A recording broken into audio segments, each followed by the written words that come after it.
On the edge of Gotham City sits the Elizabeth Arkham Asylum for the criminally insane, more commonly known simply as Arkham Asylum. Gotham City has produced far more than its fair share of unusual sociopaths over the years, and the worst of them inevitably find their way here. Normally, the asylum is a model of responsible administration and faultless security. Citation needed. But every now and then there comes a night when the moon is full and the bat signal is nowhere to be seen, that the inmates are let out for a little playtime. And lucky us, we just happen to be here for this long, hard, turgid evening. Welcome to Hard Choices, where we rank the fuckability of fictional characters and discover what lies at the throbbing heart of horniness. We find the median, the zenith, and the nadir of fuckability, but really, this podcast is about the mistakes we made in the backseat of the Batmobile along the way. So let's hope you've brought the special utility belt you keep in the nightstand by your bed, because it's time to talk about Batman villains.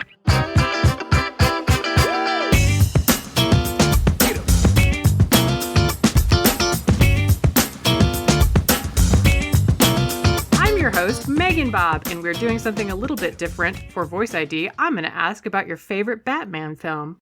So joining me tonight to chortle at Joker's boner are James D'Amato. James D'Amato, your favorite Batman film? I'm going to cheat and say Mask of the Phantasm, because that's just more Batman animated series. Ah, there you go. All right, Elle Collins. I'm going to say that my favorite Batman film is actually the newest one, The Batman. Because I like a gothy young Batman. You know, you're selling me. And Chris Sims. I like both of those films quite a bit. I'm tempted to give my usual answer to this question, which is 1998's Batman and Robin, which is the best of those four movies, at least, of the Burton and Schumacher era. The truth is it's Batman 66. With Adam West and Burt Ward and Cesar Romero and Frank Gorshin and Lee Merriweather and Burgess Meredith and Alan Napier. Do you know? There we go. Anybody else? No, I think that's all I can give you off the top of my head. You got to start digging into the extras at that point. I feel bad because I can't remember Commissioner Gordon's real name. So, this month's episode of Hard Choices is about 21 of those murderous misfits that Batman so often sees fit to punch. But we're taking a different tack when it comes to criminal rehabilitation. Each of us has ranked these characters from most fuckable to least fuckable.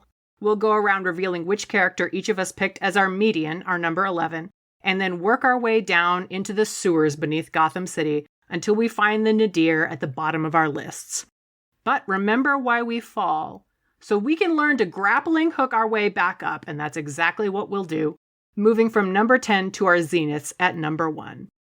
As we go through these lists, we'll give a brief reason as to why we rank the characters in the way we did, but each host can make use of up to 3 big feels, allowing them to expand any of their entries into a longer argument.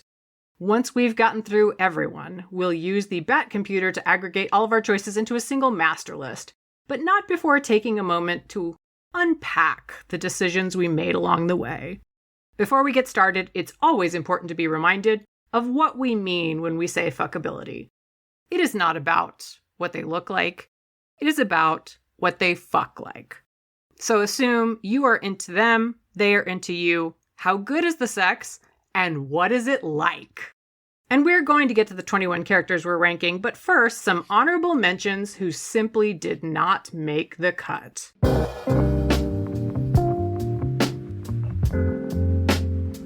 I gotta say that I love that everyone on both the main list and the honorable mentions list has like a little description of themselves, except for Barbatos, the demon summoned by Thomas Jefferson in a satanic ritual that may also be the hyperadapter sent back in time by Darkseid using the Omega Sanction, the life that is death. I don't know why that wasn't included, is the little description. I was told by a friend who was helping me write these, he's too boring, he's not worth my time. Barbatos? The bat demon? The time traveling bat demon? There's not enough going on, Chris. It doesn't have enough going on. He's not an orca with tits. I don't know. As far as characters being boring and having nothing going on, I have a question for Chris as, the world's foremost Batmanologist. Have you ever read a story where Tweedledee and Tweedledum did anything or had personalities? Because I never have. I feel like I have to have. Because I've read so many, but I can't. Just didn't leave an impression. Now that you say it, I mean, they're human props. They're part of a gimmick. That's their thing. Is that they're objects, and that could work for some people. If Those you're people, into unfortunately, are Mad Hatter, but Cirque du Soleil, you can kind of get in on this. I don't know. You could fuck on top of them in some kind of acrobatic thing. That sounds dangerous, but we're fucking villains here, so. If you're gonna put Mad Hatter henchman on here, where is the Carpenter of the Walrus and fame? Wait, is there also a walrus? There is a walrus, but the Carpenter is more important because the Carpenter is an actual carpenter who builds all the supervillain lairs. She's a contractor. No. She's a supervillain contractor. No fucking way. And also there's March Harriet, who just has a great name and dresses like a rabbit. Jesus Christ. I have to say something about Condiment King. Condiment King, the saddest and wettest Batman villain out there, yet somehow he's specializes in topping. You can't ignore that Condiment King is a land of contrasts. So that's where I am. Okay, I don't actually know anything about Condiment King. Condiment King Topic. I get it. He's got ketchup and mustard. You really relish your experience with people. Condiment King. This is everything. This is everything I dreamed. Look, you may or may not enjoy it, but it's going to be memorable. Yeah. Do I want to be covered in mayonnaise? I don't know, man. You know what? I'll have to unpack this for myself later. I cannot.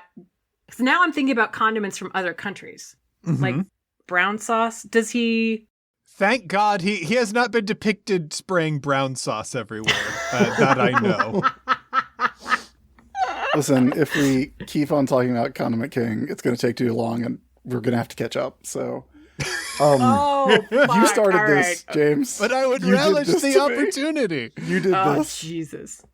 And now for the 21 characters we're absolutely going to tear the costumes off of, whether that's a good idea or not. And it's probably not.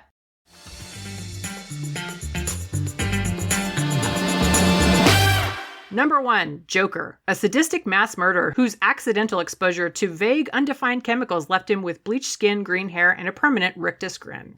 So he decided to lean into the situation and adopt a clown theme for everything he does. Never let it be said that he's not a silver linings kind of guy. Number 2, Penguin. Squat, plump, top-hatted crime boss with a predilection for formal wear. The ideal choice if you've ever wanted to be fucked by a dapper little man with an umbrella. Or, if you're feeling brave, with an umbrella by a dapper little man. It has attachments. Number 3, the Riddler. A criminal mastermind whose capers are structured like riddles or puzzles.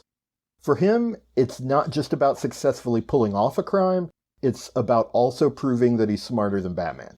Sometimes he's very dapper, other times he wears a bedazzled green jumpsuit. Number 4, who should be number 2, not to editorialize. Come on, what are we doing here? Oh, this is very embarrassing, and you're so right. Two-Face, former District Attorney Harvey Dent, now a gruesome criminal obsessed with chance, duality, and flipping his signature two-headed coin. There would be a joke here about head, tail, or being a switch, but there are few enough to go around for all 4 of us without wasting them in the description. Number 5, Catwoman, a world-renowned cat burglar who slinks along the rooftops of Gotham City wearing a cat-themed suit. Also has a strong affinity for cats, and depending on the version, might meow or purr a bit. Girl loves a theme. Number 6, Bane. Originally a massive, strategically brilliant assassin with a lucha libre mask powered by a super drug called Venom. Best known for breaking Batman's back. Bane proved difficult to understand for non-comics fans, so he was famously adapted for The Dark Knight Rises into a version that was difficult to understand for everyone. Number 7, Mr. Freeze. A brilliant inventor who turned to crime after his dying wife Nora was put in cryostasis. Thanks to a lab accident, Freeze can only survive in extremely cold temperatures and developed an array of gadgets based around ice and cold. We can only see the weapons he makes, but presumably he has other gadgets just off panel. Number 8, Poison Ivy. A misanthropic botanist who can command plant life and resist the effects of plant toxins, which allows her to use them against her foes. She can also emit plant pheromones? Which give her the proportional sex appeal of a leatherleaf fern. Sorry, I have a lot of house plants, and I'm like, I have paid so much for a plant in my life. Number 9, Scarecrow. A psychologist whose obsession with fear led to increasingly dangerous and fringe experimentation, ultimately driving him to criminal madness. Scarecrow now plagues the streets of Gotham using ever more dangerous and experimental chemicals to push citizens and superheroes alike into terror and panic. Number 10, Clayface, Basil Carlo. Originally a washed-up actor who took on the identity of a horror movie killer, Clayface, to take revenge after being snubbed for a role.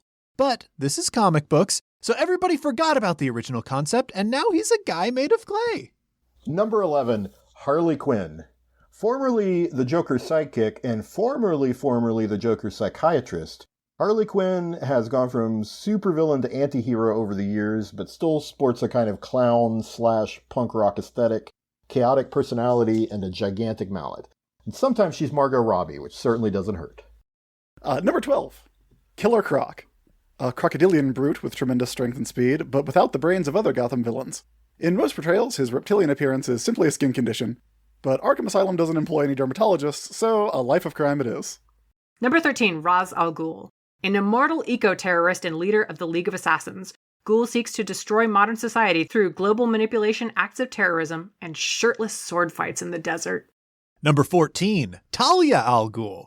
Deadly assassin, brilliant manipulator, accomplished businesswoman, mother of Robin, erstwhile lover and even spouse of Bruce Wayne, favorite child of Ra's al Ghul, a cunning and beautiful master of swordplay, gunplay, and archery, yet canonically, Batman never ate pussy, proving once again that comics are stupid.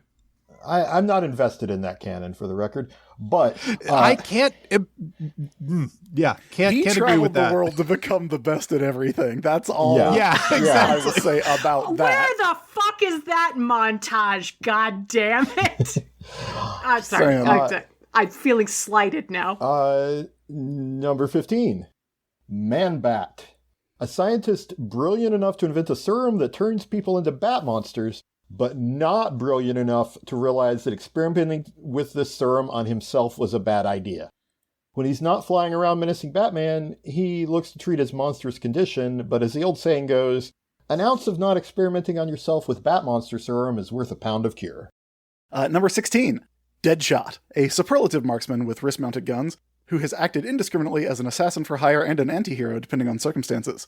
Deadshot is profoundly repressed, remorseless, and self-destructive. Tragic psychological flaws that a receptionist at Arkham Asylum will laugh in your face about before telling you to take a seat in the waiting room. Number 17, Hush. A former childhood friend of Bruce Wayne's with a massive grudge against the entire Wayne family, to the extent that when he figures out that Bruce is actually Batman, he decides to become a bandage-wrapped supervillain, manipulate all of Batman's rogues gallery against him, and even surgically alters his own face to become identical to Bruce's. Look, no one said Gotham City is a mecca of healthy coping mechanisms. Number 18, Hugo Strange, a driven, cruel psychiatrist whose diverse interests include yoga, genetic engineering, amateur lightning machine construction, holograms, and needless to say, hallucinogens. Number 19, Mad Hatter.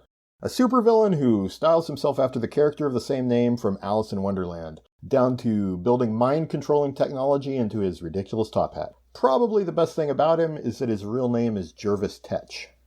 At number 20, should be number 31, or number 12, or number 7. Just saying. Calendar Man, a supervillain and in some portrayals a serial killer who commits crimes based on the date. Like he might electrocute someone on Thursday because that's etymologically the Day of Thunder. His real name is Julian Day, but that's no excuse for either the violence or the cordiness of the crimes. And finally, number 21, the Batman Who Laughs. Okay, strap in for this one. So a version of Batman from a different universe finally let his ironclad code slip and killed his version of the Joker, except that's what the Joker wanted him to do, because his death triggered the release of a toxin that infected Batman, who slowly turned into a new version of the Joker. So we've got someone with Batman's mind and physique, the Joker's murderousness, and a spiky metal blindfold who occasionally leads demonic forces made up of dark versions of other Bruce Waynes on an invasion of the main DC universe. Who says comics are hard to understand? Also, he had Dr. Manhattan powers. What? What? Yeah, comics are comics. And with that, we now get into the lists. All right, let us start with the median, everyone's number 11. Elle, who is your number 11 on this very regrettable list? My number 11 is Talia al Ghul. She is obviously very hot, so she got that going for her. But there's something about her, like, she's not unfuckable, but she's very, like, business-like, I feel like, in this way that I don't personally find appealing. I feel like she is always thinking about how to get ahead, how to get an advantage over you, how to, get pregnant with an heir to her father's criminal empire. There's just a lot going on with Talia that I feel like gets in the way of the fun. All right, Chris, what about yours? My number 11 was Poison Ivy. Whoa, what? Okay. Wow. And look, it's not because of her. It's because I am the only cishet man on this call. And so I don't feel like she's not into whatever I have to offer. Like, okay. That's why. This is more out of respect for her. Wow. I like this take a lot, actually. I've come around on it completely. Yeah, look, a character whose entire deal is being seductive naturally is going to tend to rank pretty high. But for me personally, making my choices, I'm not gonna bark up that tree. I'm not gonna waste my time. That said, she is better than 10 other options on this list for me. Sure. Yeah. Specifically. All right. My number 11 is Ra's al Ghul. Part of me is like, he's not high enough, but he loves the environment and he's super fucking old. He's an eco-peepums. I don't think the sex is gonna be good because I don't think that's a priority for him. I don't think this is a man who's like, yeah, I definitely care about that. But I'm gonna be grinning the whole time, which is all that counts. So like, yes to this shirtless sword desert man. James, you're number 11. My number 11 is going to be Calendar Man. He always comes on time. That's going to be the thing. If it's bad, it's not going to take too long. And if it's good, it'll take as long as it needs to. That's Calendar Man's guarantee. All right. Number 12. I'm going to start. Hush. Whatever he feels about me 100% is about Bruce Wayne. I'm like, I don't have a problem being a pawn in somebody else's weird little sex game. But the sex should be like partly collaborative. I feel like this is going to be arranged. Gonna send me, he's like, here's your Selena Kyle costume, or Alfred, or Commissioner Gordon, I don't fucking know. And then he's gonna go like, here's the script, these are all your lines, so please have your sides memorized. And then it's just gonna be me playing out part of his one-sided obsession with Bruce, and it sounds like the worst combination of super high stakes and super boring. And no. Chris, who's your number 12? My number 12, again, very similar. Like, I approach this with as me. So my number 12 is Dr. Victor Fries, because he's married and honestly kind of a wife guy, really, in specific ways that I don't want to try and get in the middle of or break up. Like, it wouldn't feel right for many reasons, including physically. Okay, you don't want to like keep her side of the bed warm in the interim? I think keeping the bed warm would be a problem. I will say, I do tend to, in my marriage, I am the half of the marriage that's always hot. Whereas my wife has a lovely collection of cardigans to be worn in and outside. So in that respect, maybe there could be some comfort, but like I do feel like there is a limit. Like I still don't like the cold feet in the night. But don't want to break up the freeze marriage. Oh. All right, James, who's your number 12? My number 12 is unfortunately going to have to be Man-Bat. Now, I know what everybody is thinking. Why is one of the monster fucks down here? And I had to give it a lot of thought. I feel like Man-Bat is like your kind of standard werewolf lay. The problem is it's a bat. Right, which we all know. Yeah. Yeah, like I mean everybody's thought about fucking a werewolf, Chris. I'm not going to get but because it's a bat, instead of like growling and like whatever, it's going to be high-pitched screeching. So it's actually not going to be good. It's going to sound bad. And that's it. All right, Elle, your number 12. My number 12 is Scarecrow. And I was sort of torn in two directions on Scarecrow. Because on the one hand, he is, I do think he's attractive. He's got that kind of Jay Baruchel, weedy little guy thing going on, which I'm into. And I like horror, so I feel like we could have some fun. But ultimately, I just worry that he's gonna experiment on me. There are characters for whom that might be less of a turnoff, and they may come up in the second half. But with Scarecrow, any kind of experimentation is not going to leave you feeling good. It's going to leave you crying and shaking in the bad way. So no to Scarecrow, probably. Asterisk. I love a probable no. Yeah. There we go. All right. Number 13. Chris, who's your number 13? I put the Scarecrow at number 13. Okay. A, spookiest number. B, I already got anxiety. I don't need someone getting me into a vulnerable position emotionally. He's not going to be able to resist. You know it. You know it's going to be bad, and we're both going to feel bad about it. Now I'm picturing him going like, "No, baby, not this time," and you're like, "Okay," and then he's like, "It is every time." Oh my god, that sounds like hell. Yeah, just, hey, if you can't wait. Oh my god! Oh, come on, Jonathan. You always do Let's this. not do this tonight, Jonathan. Oh my god. Elle, who's your number 13? My number 13 is Two-Face. Who I really hope that Chris did not put at number 2 just for the gimmick. But, I think Two-Face, he's a good-looking guy. Facial scars are sexy. He's smart. He's a district attorney. But he just doesn't do anything without flipping that fucking coin. And that's not going to be any fun in the bedroom. Just decide what you want to do. Yeah. All right. James, You've you're known me number for 13. a long time, Elle Collins. For me, my 13 is actually Killer Croc. And again, we've got another low-ranking monster fuck here. And here's the thing I'll admit about Killer Croc. I think he would be a tender and passionate lover for the right person, because I think he really does just want to be accepted and loved.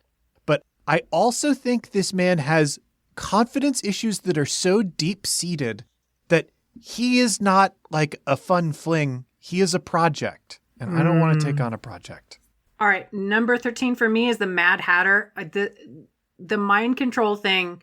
It seems like then I'm not going to remember any of the sex anyway. I mean, maybe I will, but that seems unclear to me. Which is not like, there are villains on here where I'm like, not remembering it, you say. That doesn't sound like the worst outcome that this could have. But I love a trippy Alice in Wonderland thing. So now I'm like, well, but it could have been a cool thing, and now you've taken it away from me, so you're the asshole here. And I'm like, no, I can't have this. Number 14. Elle, who's your number 14? My number 14 is Killer Croc. He's big, he's got a good body. I don't so much mind the gator skin, but he just, in most stories I've read with him, / terrible movies I've seen that he was in, he just kind of seems like a big guy without a lot to say. And ultimately, I'm looking for a little more mental stimulation from my fucks. James, you're number 14?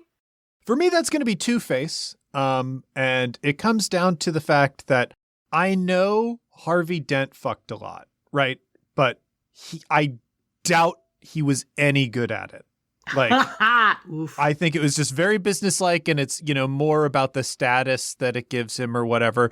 The only saving grace here is that you've got, the Harv personality who is going to be angrier. So I think there's more passion there. But again, I don't think he prioritizes it. So it just doesn't register.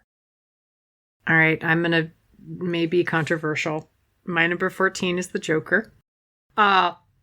Categorically not the greatest thing about me, but I can be at least partly... I can't see anybody's faces, but I can feel it, into a fucked up situation that isn't healthy. I know it's shocking to fans of the podcast who are like, you don't fucking say. Okay, I'm not going to romanticize this. There is no romance coming. I'm just going to say I would look back on this fuck and there would be one terrible but fucking brilliant moment in it that would live rent-free in my head forever. I am not proud of that, but I'm also not a fucking liar, okay? I'm extremely brave for taking this stance. I think the word hero gets thrown around a lot these days. No, okay. All right. Chris, you're number 14. Save me from myself. My number 14 is Oswald Chesterfield Cobblepot, the Penguin. Which is it's not a physical thing. Mm-hmm. He's an asshole. Yeah. And he's a politician. Ooh. Mm-hmm. So it's there's nothing good about him. And again, there are 6 more people underneath this him on this list. I was just thinking that. Wow. Okay, Chris, who's below that? All right. My number 15 is Calendar Man. Okay. Yeah. Which I think emotionally, probably very good. Always remembers your birthday. Always remembers your anniversary. Aww. Valentine's Day is gonna be a thing, but he does work on that day. He is always gonna have to work on the holidays. Oh. Wow. And the work is murder, which is also bad. Sure, but there's no ethical work under capitalism anyway, so we can forgive him that. I would say there is more ethical work that is not murdering people in Gotham City. But I do take your point. James, who's your number 15? My number 15 is going to be the Penguin. And here's the thing. Like his sexual peak is Danny DeVito. And it's not that there's nothing there, right? Like, there's something there. However, I don't think he cares about sex at all. And I know he surrounds himself constantly with beautiful women, but it's like just for them to be trophies. He is like the rogues gallery equivalent of like a business executive who takes on a trophy spouse and then fucks them maybe twice a year. It's just nothing good there. Not to tack on more after I've already talked about him, but there is like a definite pickup artist vibe. Oh, yeah. Peacocking, literally, in some cases. The umbrella. The umbrella, absolutely. the hat, the monocle. It's all gimmicks. The hat's purple, wow. too. Oof. All right, Elle, who's your number 15? My number 15 is also Penguin. Okay. It's, again, like Chris said, it's not a physical thing. I'm all about short, chubby people. But he just seems like a sleazebag, and I'm not into that. He seems like he's either going to be using you to get something, or wait, there's not another one. He's just using you to get something. That's why Oswald Chesterfield Cobblepot would fuck you, and I'm not into that either. So yeah, Penguin at number 15. My number 15 is Mr. Freeze. This is the guy who's like, I totally have other kinks. Does not have other kinks. He has the one kink. It's temperature play. I don't have a problem with temperature play. I have a problem with somebody who only has the one string to their bow. And then if that's not your absolute favorite thing, they're like, well, but the thing. And so like every time I go to the freezer, he's going to be like, oh! And I'm going to be like, I'm just getting ice cream. Calm the fuck. No, The answer is no. What if tonight we tried ice stuff? And I'd be like, do you hear yourself? Every time. They're like, oh my God. Yeah, no, I could not with this. Okay. Moving down to number 16. All right. Chris, who's your number 16? My number 16 is Hugo Strange. Mm-hmm. Like you brought up a lot when you talked about Notorious Crime Mummy Hush as the like obsession, but like I feel like at least there's layers to that obsession, and not like I'm just gonna dress up as Batman, but I'm not gonna shave my beard. It's just like, and also like let's do a bunch of crunches because I bet Batman does a lot of crunches. I bet Batman does this. I bet Batman does this, and also like trying to get into your head about it. In the way that like every psychologist in comic books is evil, which really says more about the profession of writer than it does about the profession of psychologist. It's not going to be fun for whatever it is, like whatever it is he's looking for. Like, why are we both dressed as Batman right now? Like, this role play does not seem to have a logical narrative to it. And if he asks you to dress as Robin, then it's even worse. Ooh. Yeah. Ooh. Although I'm like, oh, that'd be, I now I want to have a Robin costume. All right, maybe next year for Halloween. Okay, James, your number 16. My number 16 is going to be Mr. Freeze. And, it's for a lot of the reasons already mentioned. But the other thing is, like, again, my favorite Freeze is the animated series Mr. Freeze. And his whole thing is kind of being dispassionate, which I don't think that translates. Even if we were to say that he has an ice kink, I don't know that he's that interested in it. If you are somebody who is into ice play, you would be spending that entire relationship really trying to get it going, and I don't think it would be there. Oh, wow. Wow. A lot of like talking about it after, like, this is good, and that's all. Oh. Oh, God. That was enjoyable, therefore it makes me sad. Oh, no. My number 16 is Clayface.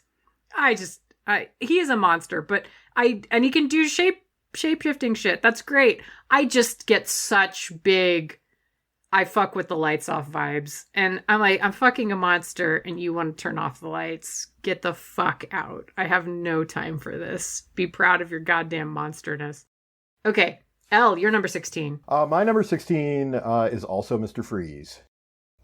First of all, I'm not sure that it's physically possible. I feel like your tongue would stick to him like a telephone pole in a snowstorm. Oh, no. And secondly, he's always morose and doesn't seem interested in things like fun. So, I just don't see it. I don't see it being any good. Shit, I didn't know he was so sad. He would have been so much higher on my list if I'd known he was so fucking sad. I was actually surprised when you put him so low. You love thinking? The saddest man fuck, and he is the saddest possible one. God. Okay, let Mr. Freeze fucking call me. Okay, I'll do the ice shit. I don't care. As long as you're fucking sad after, I don't care.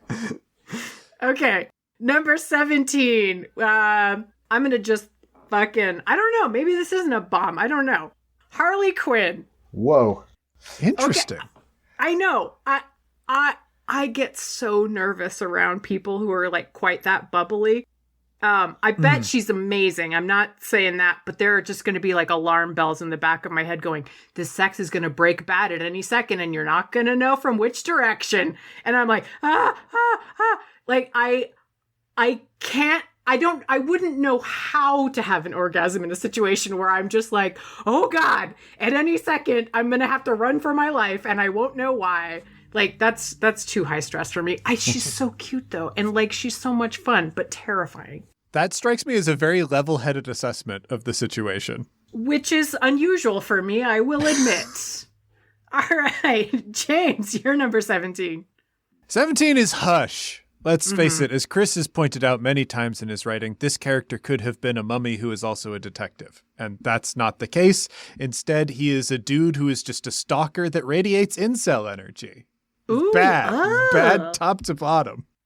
Oof. And now you've thrown out the idea that I could have had a mummy detective, which is, now I'm angry at him as well. Okay.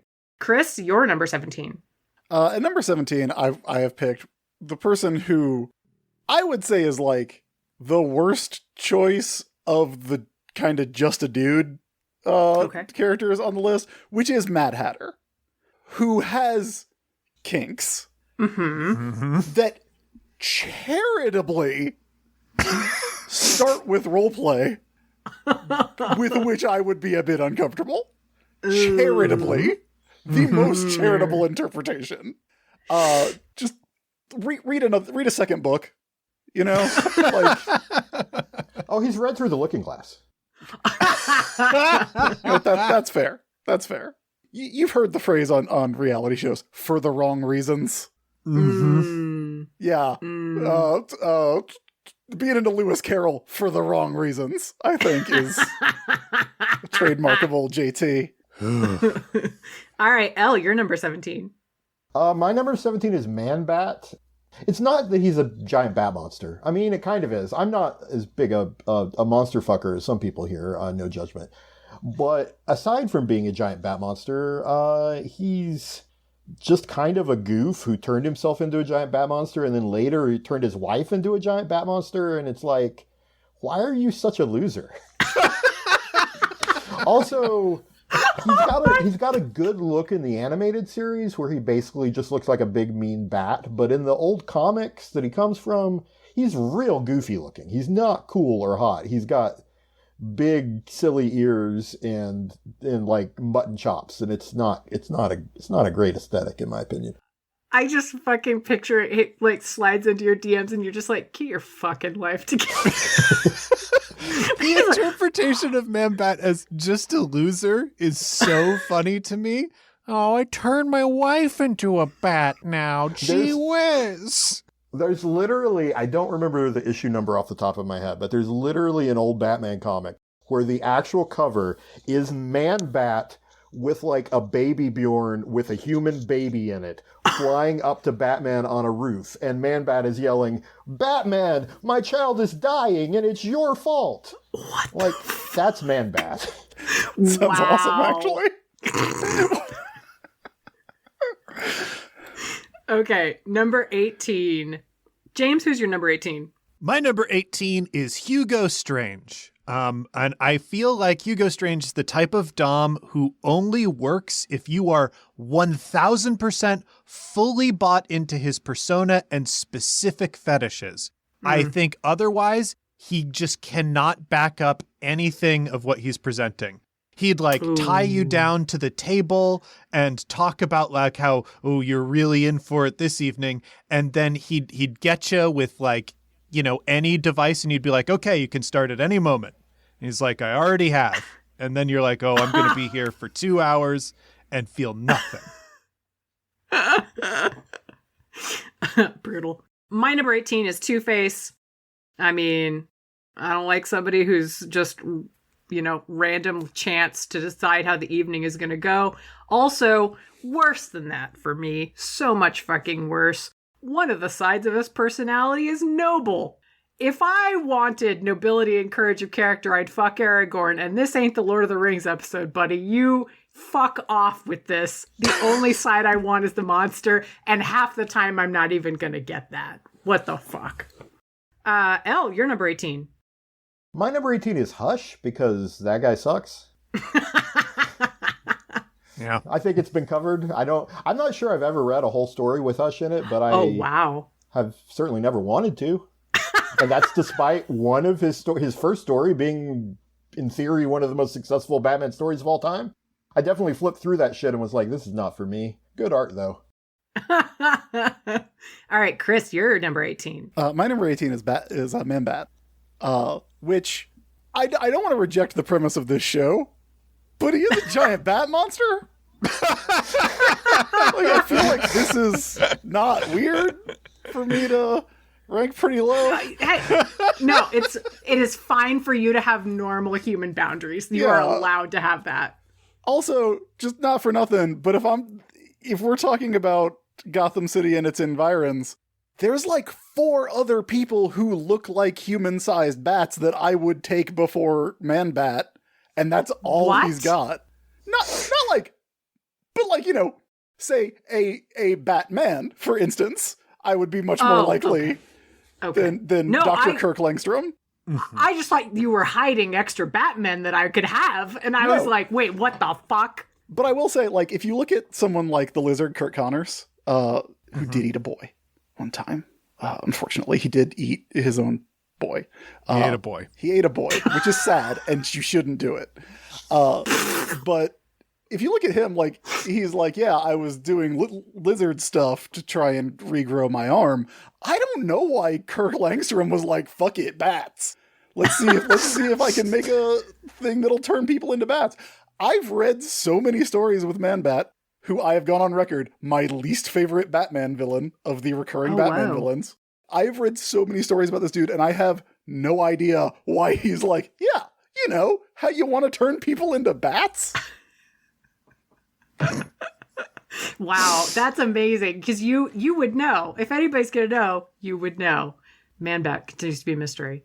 All right, number 19. Elle, who's your number 19? My number 19 is Mad Hatter because he's a creep. He has consent issues. Mm-hmm. In some portrayals, he definitely seems like he likes little girls. He's just generally gross in the bad way. So no to Mad Hatter, 19. All right, Chris, you're number 19. My number 19 is Hush. The lowest ranking I can really give someone who is an objectively attractive rich person. Like, between the two of them, I'll take my chances with the Bat Monster, I think. Okay. All right. I put Riddler for my 19. Teasing's fine. Love teasing. Being a smartass in bed, so underrated. But I just... that feels like so mean to me in a way I would not be into, because I'm like, well, there's no blood flow to my brain right now, and you're fucking asking me to solve a riddle? Like, you asshole. And like, there's a scene where that could be fun, but mostly I'm just like, this is like a word problem that you have given me. I want to murder you. This is cruel. I got out of the 4th grade. Thank you very much. I never want to see another one of these ever again. Okay, James, you're number 19. My number 19 is the Joker. And this is a big feels thing. I think any sexual appeal that could ever have been argued that this character once held has been drained through, like, completely from them through, like, the pop culture perception. And the more of, like, the sexual energy that is held there, the worse the character gets overall. Mm-hmm. It's just bad. And, like, if we go with the Grant Morrison interpretation that he, like, builds new personalities for himself, like, you're forced to admit that, like, one of them probably fucks, right? Mm-hmm. But, like, I have to imagine that one is still bad at it because he's invested in, like, pushing past the boundary. So if there's a boundary there, he's going to move past it. It's just not going to be a good time. So it's just everything that's left is this character's like a cringing, revulsive mess. It's just bad. Okay, and what's worse than that? Who is your number 20? My number 20 is the Batman who laughs, because this is just the Joker who is also a billionaire. All right. Chris, who's your number 20? My number 20 is the Joker. Okay. Yeah. Having read the vast majority of Batman stories, of which there are quite a few, I can guarantee you there is no good story where the Joker fucks. Not a single one. Again, much like the problem that we have with Hush and with Hugo Strange, you don't exist in his world. Ooh. There are two people who exist in that world, and it's the Joker and Batman. And, like, in the best case scenario, you are being used for an end. Mm-hmm. He's not a good guy. Volcel. As we all know, Hush, Incel, Joker, Volcel, Batman, Fox. All right, Elle, who's your number 20? Also the Joker. There's just no world in which you both have fun. He's literally a sadist in the most literal sense. He's only having fun if he's probably killing you, certainly hurting you. I know. I'm the worst. It's okay. We don't judge you, Bob. I know it would be so bad, but the one thing I would remember. Okay. I cannot believe you're after the Joker's Type 5. It's just... It's not going to be good. My number 20 is Hugo Strange. I know there's not a lot of safe words on this list. That's really in short supply around here. He seems like extra. There's no safe words. Maybe it's because you can't see his eyes. Like, maybe that's why I'm like, oh no, that's too dangerous. But also, this is like so far down the fucking list of cons. But I was like, I don't really want to shout Hugo. It just doesn't sound like a good time. I just don't want to. And now we're here. The very bottom, the worst of the goddamn worst. James, who is your number 21? That's the Mad Hatter. He is sexually repulsive for all of the reasons the Joker is, because the people who are into his thing have made that thing as unsexy as possible. And on top of that, I will not mince words about it, he's a fucking pedophile. He's a pedophile. He's bad. All right. Nope. All good reasons. All strong cases. All right, Elle, you're number 21. It's the Batman Who Laughs, because the only thing less appealing than fucking the Joker is fucking a Joker who's also Batman. All right, Chris, you're number 21. Fucking the Joker who's really into CrossFit. Like, what shut up about workout routine. Now I'm mad.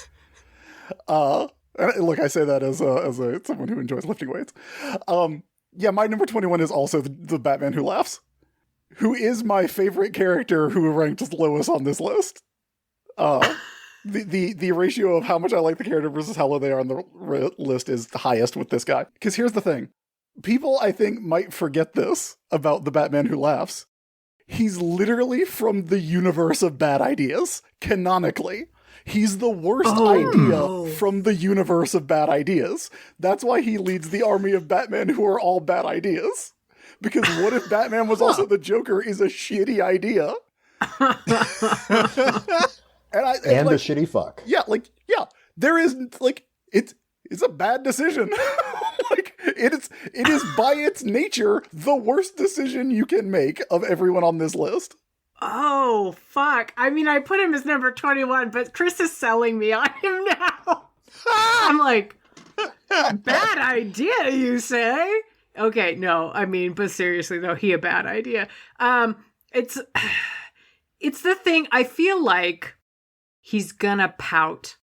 I feel like there's a pout coming, and like as policy, I don't fake orgasms, but I'm like, oh, I get this pout energy off of you. I will fake multiple spontaneous orgasms to get out of fucking conversation with the person who I'm getting like the pout energy off of. It's going to be hard to explain at the party, but it's fucking worth it. And now we move upwards. I knew Gotham was rotten to the core, but I didn't realize the depths its rogues gallery could sink to. How? How do I do it? What do I use to make them horny? Without warning, it comes, crashing through the window of your study and mine. I have seen it before, somewhere. It intrigued me as a child. Yes, Daddy, I shall become a boner. Thus, reinvigorated, we turn now to the best that Gotham has to offer. Citation needed. Starting with our number 10s. All right. Elle, who is your number 10? My number 10 is Poison Ivy. She's hot, she's seductive, she's a ginger. She canonically only likes one human being, and everything else she cares about is a plant. And for a second I was like, well, if she, because part of the whole premise is like we were supposed to assume that they're into us. Mm-hmm. So I'm like, well, maybe I'm like the Harley in this situation and I'm the one person that she likes. But then I'm like, no. Poison Ivy, I mean, you have to read between the lines a lot in comics, but I think Poison Ivy will absolutely fuck you even though you're one of the humans that she hates, if she can get something out of it. And It probably ends with you absorbing some sort of pheromone that lets her mind control you for the foreseeable future. None of this is good. So yeah, I mean, obviously she's still in the very middle of the list because she's still Poison Ivy. Like if Poison Ivy was here and she was trying to fuck me, probably would happen. But objectively, from a distance, I can say no. That's not a great idea. All right, Chris, you're number 10. My number 10 is Basil Karlo, Clayface. Okay. Which there's a lot of negatives, I think. Again, kind of like a one-trick kind of thing, like, hey, I can be whatever you like. But, like, if we look at Basil Karlo as someone who's kind of, like, working through some stuff, also an actor who's definitely, like, physically always on, like, is going to be okay. But if you can, like, get to, like, the kind of real person underneath who's, like, kind of accepted that they are a giant clay monster, I think there's a lot there. I think, like, you know, you wouldn't want to start off with the, hey, can you look like Kurt Russell in the late 80s? Like, you wouldn't want to start there, because I think that's a bad way to build the relationship. You want to connect with the monster, the clay monster. Also, of the 5 clay faces, almost certainly the best option. Of the mud pack, as they are called, I would say. One of the better options, not the guy with the Preston Payne, but the thing on his head. James, you're number 10. My 10 is also Clayface, and it's a very similar reason. I think this man can offer you a medium lay with anyone you can imagine. And, you know, there's some appeal to it, but I don't think he's good at sex. He doesn't prioritize it. Of the shapeshifter fucks that exist, he is probably not one of the better ones, but also not one of the worst ones. So, I was about to ask who the worst one is, but I'm terrified to find out. Oof. Gosh, yeah, no. I haven't studied that particular Okay. thing. You know what? We'll leave that as an exercise to the listener. You, on It's your the own, guy with think the about... tail from the X-Files. Oh, okay. Small potatoes. Odo, probably pretty bad. Just Lots of repression. No, I like Odo a lot. I like Odo just fine. You don't think... I think there's a fucking... I bet he's real cranky during sex. I bet it's cute. If your qualification is I want somebody cranky, somebody who's not going to be happy about it, then yeah, by all means, Odo of the Founders. If you do enough of these, Chris, you learn more about Meganbob, and the things that you learn is like, yeah, cranky is actually absolutely... I'm like, you're gonna scowl! Yay! Speaking of which, all right, my number 10, Big Feels. Killer Croc. Okay, I mean, do the fucking math. He hates humanity, but he's into you. You specifically, you exclusively. This is a guy who's probably been like jerking it alone for the past like however many years because his refusal to engage with people, and you're the one he wants. Like, you're gonna need a case of bottled water to survive this, and can hold his breath for ages. I mean, I have concerns. I admit the cannibalism, slight concern. But if I can't find a couples counselor in fucking Gotham who's like, no, I specialize, like, sometimes one partner wants to actually physically consume the other partner, you know, I specialize in that as an issue. Many of my clients, that is the case. Yeah. This city needs to take a goddamn look in the mirror if it's not offering that. Like, if I can't find 10 in the phone book, I say, Liz, oh God, I'm going to have listeners who don't remember what a phone book is. Okay, now I feel old. Moving on to number 9. All right, Chris, who's your number 9? I actually put Croc at number 9. First of all, some cons. Does or occasionally live in a sewer. That's bad. That's a thumbs down. But and I hate to be so stereotypical about it. He's very tall. Very tall, very strong. I'm a larger gentleman. Not a lot of people who can just pick me up, and I want to feel safe and secure in those giant crocodile arms. Also, Sure. yeah, he's a crocodile man. Have you ever like touched a crocodile or like an alligator? Like it feels nice, actually. It's a little rough, but it feels nice. It feels interesting. Also, Waylon Jones, former pro wrestler. We'd probably have something to talk about. Probably have a lot in common. I think Killer Croc's a solid choice. Oh my God. Okay, Chris, as the world's foremost Batmanologist, I don't know enough about crocodiles. I'm just going to come out and say that right now. Dick or cloaca or dick cloaca combination, like you would know. Would I? I don't know. If anyone would. Like, my qualifications for being the world's greatest Batmanologist is that I've read a lot of Batman comics. Do you think that comes up in the comics a lot? I don't know what's going on in the year of our Lord 2022. Batman's never turned to the camera and gone, by the way, Croc's dick. This couldn't have been Croc. There are dick prints here. I mean, canonically, he's just a guy with a skin condition, right? I feel like the answer has to be dick. Sometimes he's a crocodile guy, Sometimes though. he's like, that's a wax skin condition. True. That's what it is. Like, I think he is. Maybe his dick just looks like a little crocodile. Like it opens and snaps shut. I look, if I had to guess, I would say the Killer Croc has human genitals. And that's not a phrase even I thought I would ever have to say. But when I embarked on this career, here you are. Okay, I was just gonna press you just a little bit more. Are you picturing like Crocodile Man and then just like regular ass human junk, or are you like, because that's fucking weird if he just, or is it like the skin thing? Oh, it's definitely I think green and scaly. it's like scaly with like a little on the underside. I'm going to go, he's got internalized genitalia. That comes out of a flap. Oh, okay, so he does that as, okay. Here's the thing though, Croc always wears pants. I don't think he would wear pants true. if he didn't have Oh, you're human right. junk. That's a good point. You're right. Okay. All right. Nope. This is, you know what? The math checks out. We've solved it here, everybody. This is breaking news. Definitely has a dick. There we go. Fuck. I forgot even who's number. Elle, I think you're number 9. My number 9 is Bane. Oh. Okay. Who, because I'm also a larger person, and Bane could also pick you up and make you feel safe. And he's not scaly, and he doesn't eat anybody. So, well, he might if he thought he could like absorb their energy. He had some spiritual reason. I wouldn't rule out him eating somebody, but it's not a normal thing he does.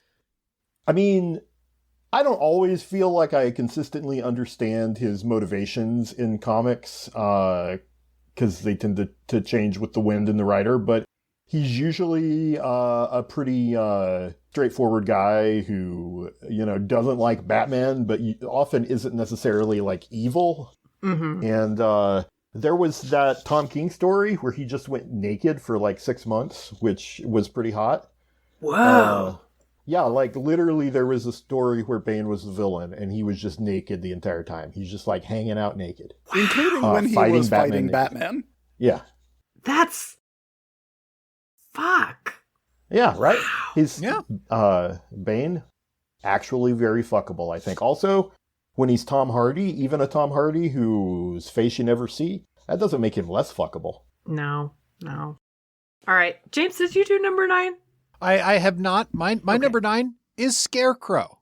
And here's the thing. I think Scarecrow would be much lower on this list if you imagine him as a top. However, topping Scarecrow. Now that's good. That's someone who knows how to react to what you're doing. I think there could be a lot of fun to be had there. So a jump scare that makes you come, more likely than you think. All right, my number 9, Deadshot. This is very basic. He seems like he's going to be annoyed by me. Perfect. I want him to roll his eyes at me. That sounds like a good night. All right, moving up to number 8. I'm going to start off Calendar Man. Like, June 6th, National Sex Day. July 6th, World Kissing Day. July 31st is National Orgasm Day. It is sex you get to anticipate ahead of time. That is delightful. Also, just Halloween. You get a text. Hey, baby, I've arranged for multiple people in costume to come to your door. One of them is going to be me, but you don't know which one it is. Hope you have plenty of candy. Winky face. This is the fucking dream. No, this sounds amazing. I love this man already. All right. Elle, you're number 8. My number 8 is the Riddler. And again, I guess this is true of a lot of comic book villains who've been around a long time. Like, his personality is sort of multiple choice. But he tends to be less, like, murderously psychotic than guys like the Joker, and more, oh, aren't I clever? And he is clever. And I think that he's not a sadist. So while he is certainly a dangerous criminal, if he's on your side, you could have fun with him. And he seems like a guy who has fun. Also, I'm just going to be honest, I tend to think of the Riddler as Frank Gorshin, who was hot. All right, Chris, you're number 8. My number 8 is Harley Quinn.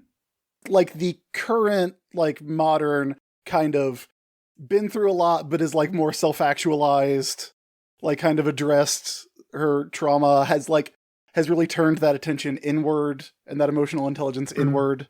Harley Quinn. I think as a tragic character, I think she functions better in that the Joker's sidekick role. But I think in the face of overwhelming popularity, the kind of evolution of the character, I think, necessitates that she really, kind of reject that and take it on herself. And I think that's very appealing, because I don't think she loses her sense of fun, but she doesn't aid and abet mass murder anymore. And it seems like she's got a lot together, and who doesn't have some stuff in their past that they don't want to go through. But I think that's, I'm realizing as I go through this list, y'all did a fuck list, I did a marry list. Oh my god! Oh my god! All right, no, this is beautiful, because like sometimes we don't know who the romantic is on the show, but we found out. This is very sweet. I think that would be nice to. Oh my god, you would wife guy Harley Quinn, who also, like, again, does understand that you can have trauma in your past and that you can make decisions that are bad, and that doesn't define you as a person. Like, that's things that she knows now that I think would be like, it's a very solid relationship. Again, maybe a little lower than she should be, because I do feel like I don't want to break up the relationship with someone who would have no qualms murdering me with plant poisons. God. That's where I'm at with Harley at number 8. I just realized that whenever we get to number 1, we're like, oh, who would Chris Sims marry? This is so great. Okay. It shan't surprise you. All right. James, who is your number 8? My number 8 is Deadshot. This is a top tier divorced dad fuck. Like, he is a sad, sad man. He is extremely hairy. Full disclosure, this is one of the few characters on this list that I have actually read erotic fan fiction about. Obviously, it's all about Deadshot and Catman. Link me. Yeah. Good stuff there. Oh, fuck. I didn't know it was hairy. Jesus. Oh, man. You gotta read Secret Six. I think you would enjoy the tension in that run. If you like fuckable Batman villains, that's the book. See, this is how people need to get me into comics. It's very hard for me to read them, but I'm like, wait, I can't parse what's happening. The visual, everything is too much for my ADD. But if you're like, yeah, but they're real fuckable, I'm like, all right, it's worth it. I'll fucking stick with this. It'll take me an hour to read every page, but I could do it. Number 7. Elle, who's your number 7? My number 7 is Clayface. Sell me. And, other people have talked about this, but here's my take on it. Clayface is an actor, and a very proud one. And I think it's not just about, oh, he's a shapeshifter, he could look like whatever you want. It's about games. It's about, okay, Basil, here's an idea. What if, when you first get in bed, you're Elliot Gould from The Long Goodbye. But then when things get hot and heavy, could you turn into Grace Jones from Vamp? Wow. Like, there are just so many options, and Clayface would view every one of those options as a challenge that he wanted to excel at. Oh my God. Wow, you've done it. You've hacked it. You can have a fucking like a list and like a D100 and just like Yeah. every 5 minutes you're just like, who is it now? Oh my, you're blowing my goddamn mind. Okay, well now I feel really basic. 'Cause my number 7 is Talia al Ghul. Like, she is very hot, but that's not really what it is. It's that if her daddy disapproves of me, the sex is gonna be unfucking believable. It's just gonna be that like fever pitch, like fraught, this is the one night opportunity. We have to make it count. Because in the morning I have to kill you. And I'm like, oh, that's wonderful. Like, that's so worth having. Although I will say, I can also see you're on the couch in your underwear eating cereal straight from the box together. I think she also has that mode, but she's absolutely at her peak. If she's like, yes, but tomorrow I'm going to kill you. And you're like, this is amazing. This is everything I've ever wanted. This is, I realize, maybe not a universal experience. Bob, what tickles me the most about this is imagining Ra's al Ghul disapproving of you. That's just, I don't like that Meganbob you've been hanging out with. I'm a bad influence. You stay away, Talia. You have world domination to think about. Like, no, do you want to watch My Little Pony Friendship is Magic? Okay. All right, James, you're number 7. My number 7 is the Riddler. Okay. And this is big feels for me. The Riddler is pathetic. And that is what makes him good to fuck. Because this is a barely rigid noodle of a man, and he wants to top so bad. And if you can be into that, I think you would be very handsomely rewarded. I feel like if you are a person who is at all into chastity play, I feel like the Riddler would provide you with the best experience of your life. If you're more like me and not into that, with villains, don't think about them topping you. Think about what it would be like to top them. And this is somebody who would be like, ooh, just real, like you'd feel the energy of them, like anything that is like mildly humiliating, anything that like is mild power play, like there's going to be a strong reaction to it. And he just wants to go through the ordeal and earn his way back to the top. I think the Riddler is just like going to pay so many dividends on the bottom. So yeah, that's why. Riddler, don't sleep on the Riddler, sleep with the Riddler. Fuck, I want to beat up this nerd. Shit. God damn it. Batman has been in that position many times. He's like, I just can't stop coming around and topping this fucking nerd. Okay, Chris, you're number 7. I know that I just said in the last round that like mine is like a romance list. But my number 7 is Ra's al Ghul, Daddy. Silver Fox, hairy chest, jacked but like kind of in an old man way. Yeah. Rich. Daddy. 500 years old. That's the most daddy you can be. Oh my God. The most daddy you can be. Now I'm picturing you as a sugar baby, and it's giving me life. This is amazing. Swinging by the League of Assassins to with my new coat or whatever. It's being like, yeah, I will pretty woman Ra's al Ghul any day of the week. Let's do this. Oh my God, Chris Sims, animated series. Okay, animated series. Fucking David Warner voice. Holy cats. Then on Gotham, Alexander Siddig. Woo! Man, I did not put him high enough. I was a fool. Ra's al Ghul. Okay. Top tier. Number 6. My number 6 is Scarecrow. Like, I'm not your dad, okay? I'm not here to give life advice. I'm just saying, I think being at least a little scared is like, that's a sexy feeling. I think, look, the story of the big bad wolf is 1000% a thirst trap to me. I'm like, what's this? And so I'm like, oh, you're going to chase me through the deep, dark woods, baby? This is amazing. Also, look, in the Titans TV series, which is not great, although they do say fuck Batman, it's very funny. Okay, he's a stoner. I want to be wrapped in a blanket and like handed the pipe and watch Kipo in the Age of the Wonder Beasts. That's so cute. I want this scraggly stoner. I love it. Okay, I know. Enough of my bad decisions. All right, James, your bad decisions. My number 6 bad decision is Ra's al Ghul. All right.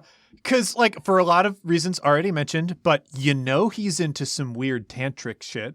Like, if he's fucking you on his terms, there's a ritual involved. Like, I think it would just be an interesting experience.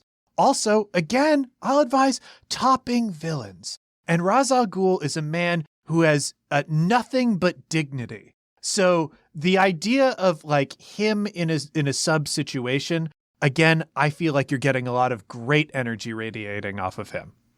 So, yeah. All right, Elle, your number 6. My number 6 is Calendar Man, which I think is a big feels for me. Here's the thing about Calendar Man. And this, as I've mentioned before, this is kind of true. I love a lot of these characters, but it's more true of Calendar Man, which is like, this isn't a character. He's like 8 different half characters. Like, I feel like every time I've ever seen Calendar Man in anything, he's been a different guy. Except in the Suicide Squad, where he was just a joke about the long Halloween that was on screen for like 15 seconds. So having realized that there's no one consistent Calendar Man, I was like, well, I just have to pick a Calendar Man, to go with. And so I chose the one from the only good Calendar Man story I've ever read, A Caper a Day Keeps the Batman at Bay, 1979, by Lynn Wein and Walt Simonson, inks by Giordano. And that Calendar Man, once I decided that was the Calendar Man that I was considering, that Calendar Man rules. He's an extravagant theater kid after my own heart. In that story, for those of you who haven't read it, he wears a different costume every day of the week. He goes on a week-long crime spree, wearing costumes and using like gimmicks and gadgets that fit like the meaning of each day of the week. So it's like all suns on Sunday, all moons on Monday. It's like war on Tuesday and so on. And like, that guy would be so much fun. There's like so much fun you could have with that Calendar Man. And as has previously been discussed, he always knows what day it is. I don't. That's a skill. Okay, Chris, your number 6. My number 6 is Deadshot. You don't have that mustache if you don't fuck right. They make you shave it off. They're like, no, you got to earn that. And that's not stolen mustache valor for Floyd Lawton. Yeah, Batman's dedication to the law, he would have shaved that mustache off. Yeah. Also, like, he got reports. You don't deserve this. Canonically had a death wish, so like, kind of like a little bit messed up, but like in a way that is gonna come off as like cool. Like a lot of red flags that do come off as cool, unfortunately. Like sitting there in his cool ass Marshall Rogers costume with his cigarette and his mustache, being like, "Hope I die on this mission. This world offers me nothing." Deadshot, strong vibes. Oh, you know what? Hold on. I have to, because I have questions for you about this. I have to write this down for myself. Okay. I think that's pretty clear. Oh, no, totally. No. My questions are about your vision. What is Chris like in a romance partner? Sensitive, emotionally intelligent lovers and daddies, apparently. It's a learning process. The whole journey's a learning process. All right, Chris. Yes? I'm going to keep picking on you. You're number 5. My number 5. The disrespect that has been shown to Edward Nygma on this recording is unconscionable. I'm sorry. I like a mystery. I like a fun. I like a. You want an escape room fuck? What? A death trap fuck, even. A death trap fuck. I like getting hints, following clues, knowing I've got the right answer. It seems very clear to me. I like the feeling of figuring something out and arriving at the proper conclusion. Perhaps one would say coming to the proper conclusion on this show. That's a thing that I like. The disrespect to one of the all-time greats being shown here. I'm with you. I only ranked him slightly lower. Yeah. I love Edward Nygma. He's still pathetic, and I'm not going to apologize for that. He's how is he pathetic? If he was smart, Chris, Unfolded. why has he picked Batman? Why is it that he picks the one fight that he can't win? Why do people climb Mount Everest, baby? Because it's there. Because what does it mean if you fool the question? What does it mean if you outsmart someone who's not the world's greatest detective? Shoot for the moon, baby. He got ambitions, baby. Look in his eyes. I think in your first couple attempts, there is something to that. But like, if you had a friend who's like, I'm going to climb Mount Everest, and by the 100th time they've tried to climb up that mountain, you'd go, hey, maybe it's time for another hobby. Yeah, maybe it's time for another goal. I don't like a quitter, James. How about that? How about that? I like someone who sets a goal and works towards it. He's a better bottom.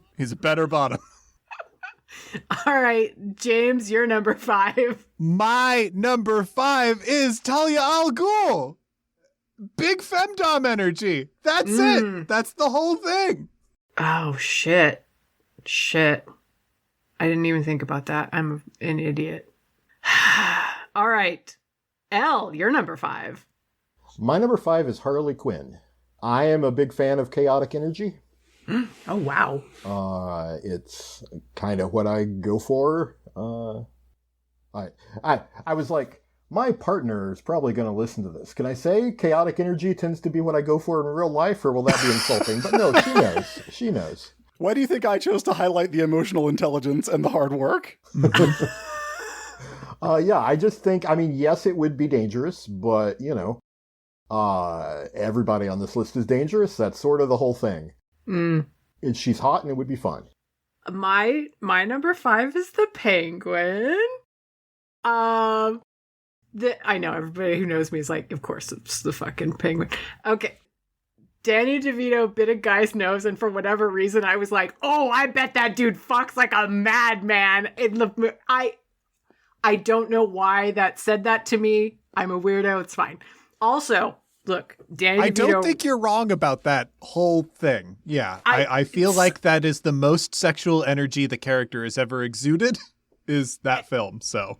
And also, Danny DeVito wrote a comic where Penguin and Catwoman hook up and sort of solve COVID, and they're together, and it's very cute. But I'm just saying, this is a man with his finger on the pulse of what's hot, and also, he's definitely a forever wow boobs. Like every time he sees boobs, doesn't matter. He'll always go, wow. But he's also gonna try and play it cool every time.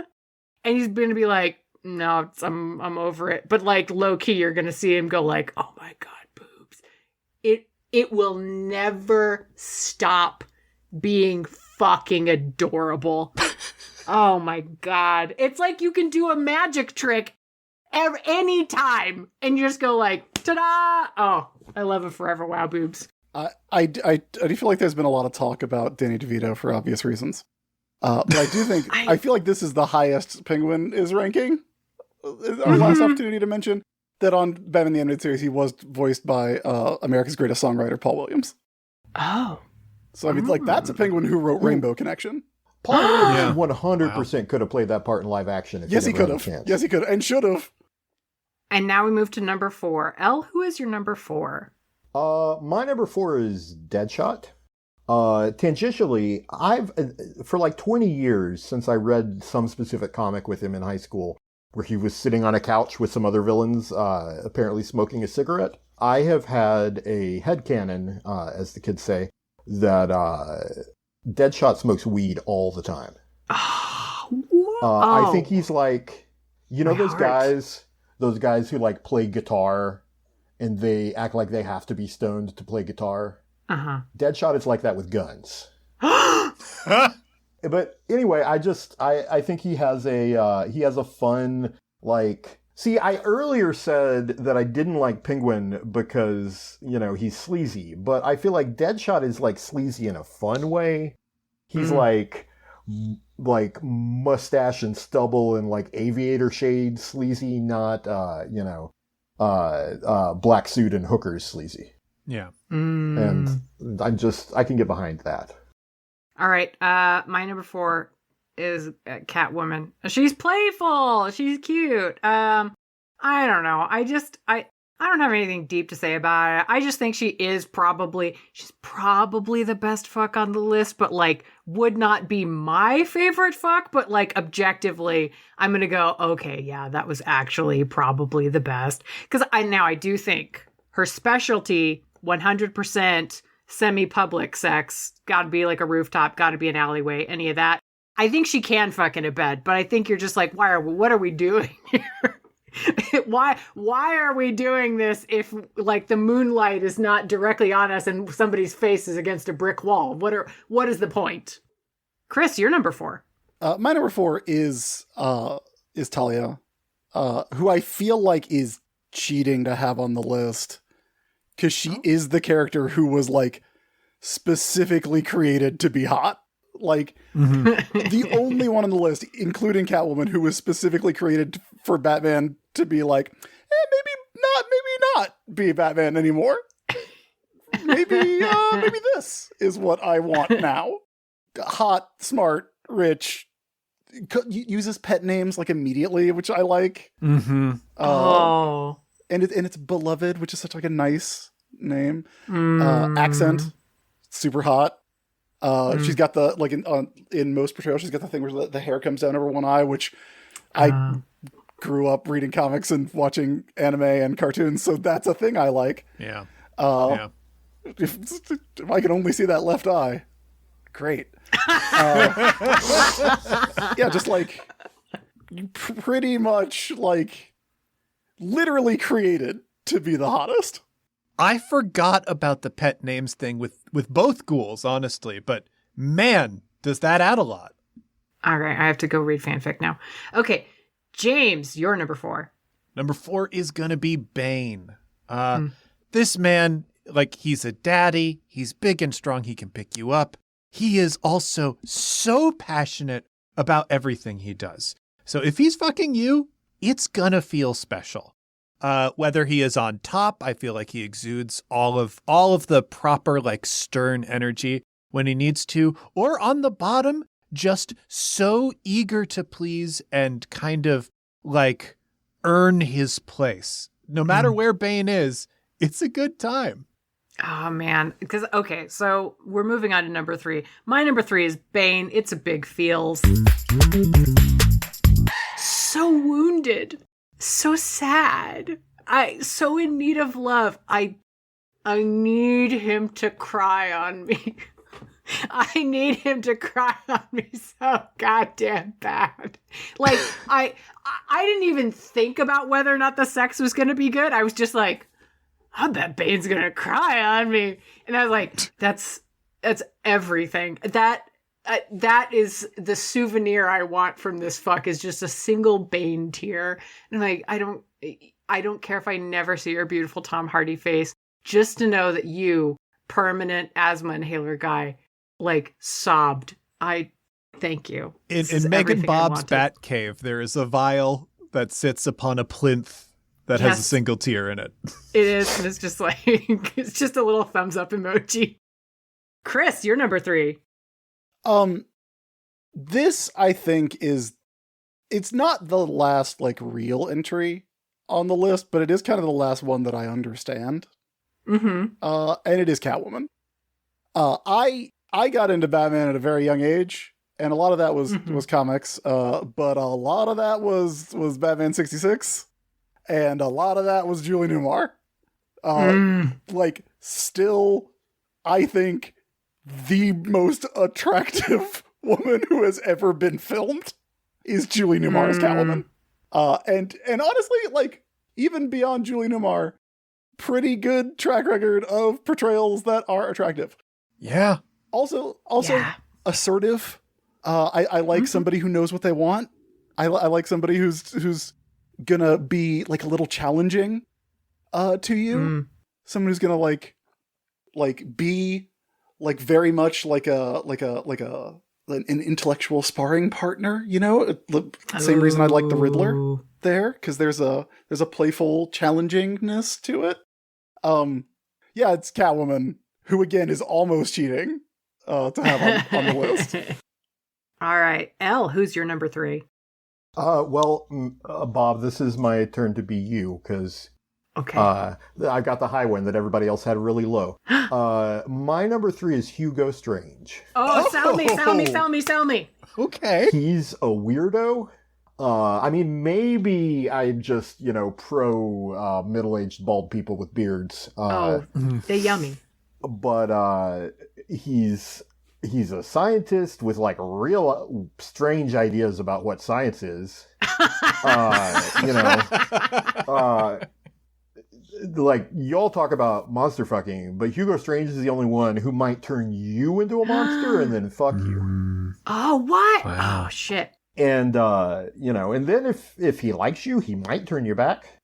But I just think, there's a lot of interesting potential to get weird in ways that I would find fun with Hugo Strange. And, he looks pretty good in a Batman suit. I can't say I don't see it. I'm so afraid, but I want it now. Okay, James, you're number 3. My number 3 is going to be Harley Quinn. And big feels surrounding this. When I was originally forming this list in my mind, I was like, I don't want to put Harley Quinn that high because of the cultural Joker poison that is undeniably around the character. But the more I think of it, like thinking of it as in objective terms, she is extremely passionate, enthusiastic. She is like definitionally a high achiever. She aims for like tall mountains and she climbs them. The other thing about Harley Quinn is like she's proven, I think beyond a shadow of a doubt, in a relationship that she will get into the things that you are into.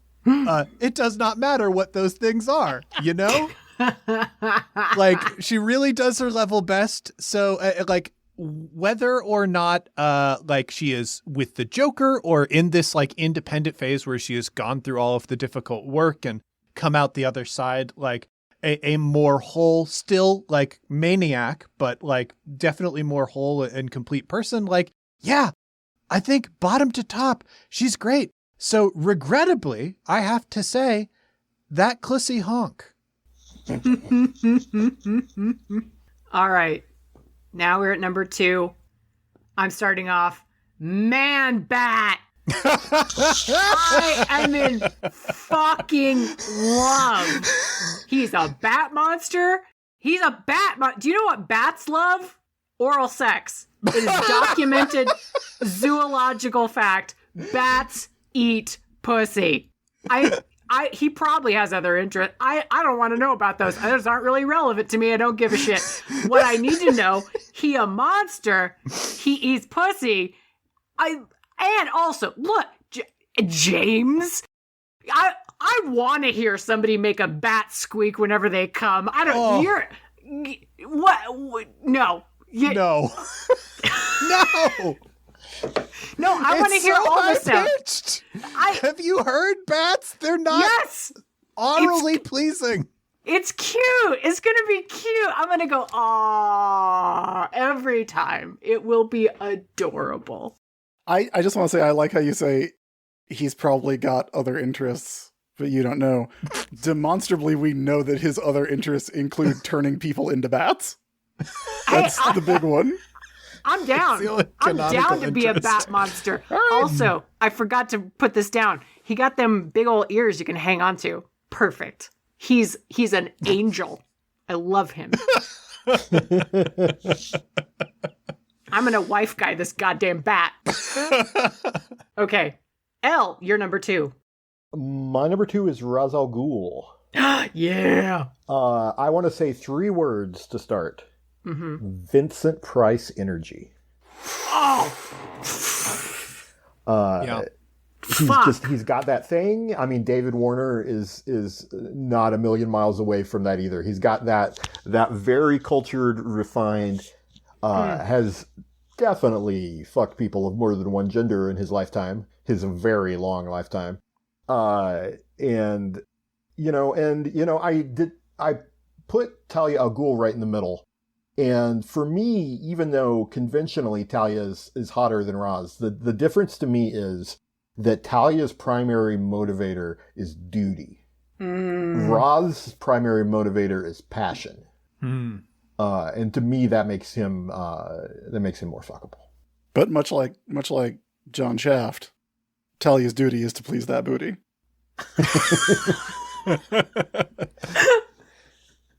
Okay. I was convinced you were going to say Talia's primary motivator is duty and Raz's is booty. In my head, I auto-completed it. Okay, all right, Chris, you're number 2. It's Two-Face. I couldn't not. It's not. Oh my God! It's not a reflection of my actual feelings, but I tried to stop myself and could not. Oh my God, you're ruining the highly scientific ranking system. What is this? Had to be.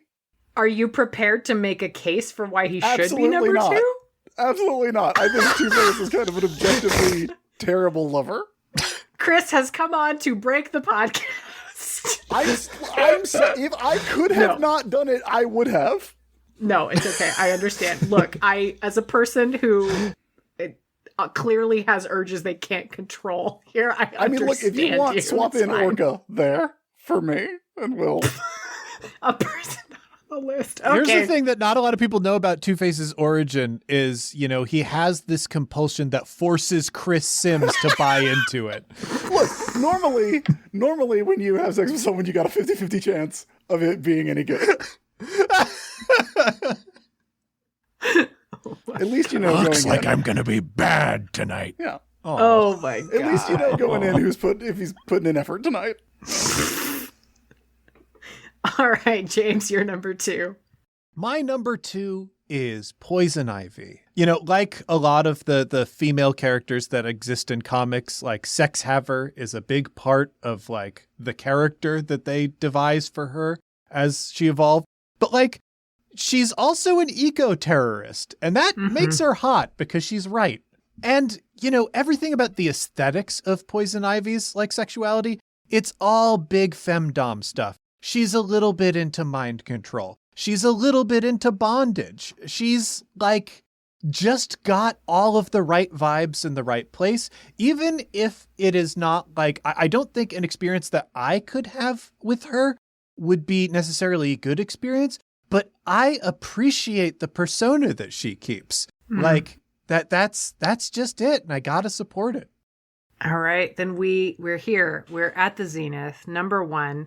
And I'm going to start because my number 1 is Poison Ivy, and this very big feels. Because I don't want her to seduce me. She deserves a fucking break. I'm sorry, babe, you fall into my carefully laid trap of me taking care of you. Like, I want to learn how to take care of her plants. I want to give her a massage. I want to cook dinner for her. I want to take her to the botanical gardens, like all around the world. I want to kiss her next to a bromeliad. And I want to wash her hair in the shower. I want to give her anything she wants. And you know what? The sex for me with Poison Ivy, the sex is when she says, I had a really nice time. Thank you for being so thoughtful. I will dissolve into a puddle of like bisexual bliss Now, Bob, I really feel like I do need to check. Before the recording, did you encounter any sort of plant-based oils or pollens? Just based on a lot of the things you said, I feel like we have to check. A mysterious bouquet of flowers arrived. Yeah. Look, I do have houseplants. They have never betrayed me up to this point, but I will say that I haven't fostered as much goodwill with them as they would probably like. So I can't rule out the possibility that what I am doing now is actually propaganda that was placed into me. But look, the thing is that the feeling is real, and so who the fuck cares? All right. Elle, you're number one. My number one is Catwoman. I mean, she's Catwoman. Like, that can't be surprising. She canonically fucks. I'm not big on the current sexual relationship that she's portrayed as having with Batman, because like if you're not sublimating the heterosexual sex between people who wear leather cowls, like what are you even doing? Just having them fuck on rooftops is boring. But that said, she's about as fuckable as comic book supervillains get. And plus she, from Julie Newmar to Eartha Kitt to Michelle Pfeiffer to Zoe Kravitz, even Anne Hathaway, who wasn't really Catwoman, because those movies don't let anybody really be anybody except for the Joker. Catwoman's just always appealing. All right, James, you're number one. That's also Catwoman. I am not aware of a version of Catwoman that isn't really cool and hot. I mean, and she's also very overtly into kink stuff. Like, would be good at all of the stuff you need her to be good at. She's got great taste. Like, and she loves to, steal from rich people and lavishly treat herself and the people that she cares about. That fucking rips. She's great. Bottom to top. So good. So good that, like, even in the one film portrayal of Batman, where clearly before the events of the film he has never had sex, he ends up having sex with Catwoman because she is hot.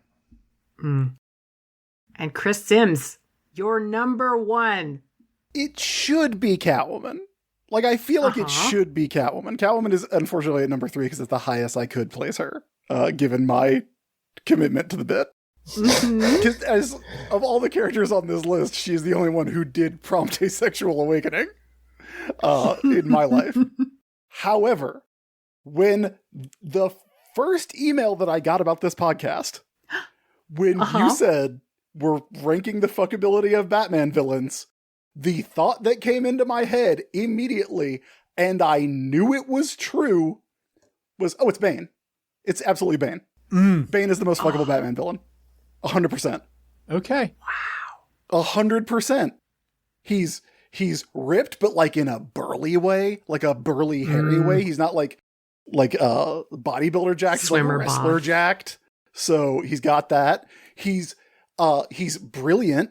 He outthought Batman. People forget that about Nightfall. He came up with a plan and it worked. He beat Batman by outthinking him. Like, he's smart. If you read Secret Six, he's like kind of sensitive. Like, he knows what you need. He had a really rough childhood. He had the worst childhood of anyone on this list. He had a worse childhood than Batman. He might have had the worst childhood in comic books. But, like, overcame that, was like, I'm going to make something of myself. Maybe that impulse was a little bit misguided. But, like, super smart. Again, also into pro wrestling. That's a thing I like. We have a common interest. We have two, actually, because he's clearly pretty interested in Batman. Overcame that childhood trauma to an extent, overcame addiction, has a sensitive side, like loves his teddy bear. Like, it's fucking Bane. Wow. There is no world in which it is not Bane. I'm so happy right now. I'm so happy. Okay, I have to go back to my script, but I'm so fucking happy. Wow. we've made some decisions here today. Some of them bad, some of them fun, maybe. What I think we can agree on is that we've got some thoughts about what our colleagues here at the Gotham Institute for Human Sexuality have posited. So now we get to dig into that with a round of Let's Unpack That. Okay, I have one for you, Bob. Oh, yeah, okay. This is kind of a specific question, but when you were talking about the Penguin, who you ranked about 10 places higher than any of the rest of us. Which is fine, no judgment. But you seemed, when you were talking about him, and I know you're not a big comics reader, as you said, like you were thinking a lot about Danny DeVito Penguin. Yeah. Where would you come down on Burgess Meredith Penguin? Oh, you know what? Let me Google image do search if you need to. Okay. I was about to say, like, Burgess Meredith Penguin canonically fucks, but, like, I feel like all of the villains on Batman 66 fuck. All of them. Constantly. Oh, yeah. It's probably the horniest Batman. Yeah, which anything. is saying something. That does compete with the Harley Quinn cartoon, so yeah. So I was not super into it at first, and I don't have an answer, okay? Like, high. Probably not as high as Danny DeVito, because Danny DeVito straight up bit somebody. Yeah, this man is never going to bite anyone. No, he's never going to come back to me with, like, blood around his mouth. But he does. There's a picture of him with his eyes kind of crossed. And I was, for whatever reason, I was like, wow, you seem whimsical. Like, this is charming as fuck. So, this guy probably would have ranked, like, 9, maybe? He's got the cigarette with a stick and he makes a weird face. Like he does the sideways jaw thing, which is very charming to me for no reason I can explain. He also quacks, which is weird for Penguin. Like he's famous for going wah wah wah between his lines. Oh, really? Yeah. That's how he laughs. That all okay, maybe number 8 then. See, I knew that would help you. He's a 10, but he bought a nuclear submarine from the US Navy using the name P.N. Gwyn. That's I'm on TikTok. I know about what the kids like. Oh my god. Okay, Chris. Yes. Deadshot. I am not disagreeing with this at all. This is beautiful and I love it. I just want to know, do you want Deadshot to stay grizzled and kind of like hardened to everything, or do you want Deadshot to turn to you and for his face to like soften and go like, but I feel differently. Like you make me feel these soft feelings. Given the tone of my list, it might surprise you that absolutely not. the cool guy thing. That's what it is for Deadshot. Oh, okay. Like just, that guy, mustache, looking at you. I never miss. Oh, fuck. Pants are already off. Now let's go ride on my jet ski. Yeah. Yeah. I gotta go on a suicide mission tomorrow. Oh, god damn. Yeah. Deadshot, you don't buy a house with Deadshot. You rent by the hour with that man. Yeah. Will not know your name, but like... that's very appealing. So I do like cool. that. Like a cool guy. No, I'm glad I asked because I was completely picturing like he was gonna go soft for you, but now I'm like, okay, no, this is I hope not. Those of you listening, I winked. Like it would literally be like, hey, Deadshot, like, we got a great time. Like, maybe you can call me sometime because like I'm really gonna miss you. And he's gonna be like, I don't miss. In any sense of the word. I will say that all this talk about Deadshot does kind of make me wish that we'd had Catman on the list. Yeah, well, like, that's the thing. I don't really want to think about Catman sexually outside the context of Deadshot, you know? Okay. Also, like, I feel like an argument against having Catman on this list is that he was never interesting when he was a Batman villain. Yeah. Yeah. He became interesting when he became a protagonist. He became interesting when he stopped wearing a shirt. Yeah. When Lex Luthor killed his lions, that changed everything. When he started having like lion scratches on his chest instead of a little M inside a little C. Yeah. but the lion scratches still made a little M. Mm-hmm. Delightful. Yeah. I love it. I was talking about this with my wife the other day because I've been playing the Yakuza games. And as I mentioned before, I am a straight. I'm a hetero. But I also recognize that a lot of my favorite media, and it happens in Yakuza games because you have to get to the point where there's, the big tattoo reveals. Literally one of my favorite things to see in any medium is a dude just ripping his shirt off and getting ready to fucking throw down. And I'm not going to deny that there is at least, there's some sexual element to that. Batman taking his shirt off and Ra's al Ghul taking his shirt off, and those dudes sword fighting on a dune under a full moon, that's the shit. And I'm not going to deny that there's a sexual energy with that. I mean, we all watch pro wrestling to some extent here, or are familiar. There's not nothing. Yeah, What did Big E say that one time about what he likes in wrestling? Big meaty men slapping meat. Slapping man. Yeah, that's what I like. So Ra's al Ghul, everybody here, big fan. I can't believe I ranked him the lowest of everybody, but I'm very curious. Anybody because everybody had very strong, feelings about him. How do you approach him? What's your kind of I don't know. I'm just how do you get into those graces? Because I mean, he's willing. He's going to be into you, but what's your first move with this person? You don't approach Ra's al Ghul.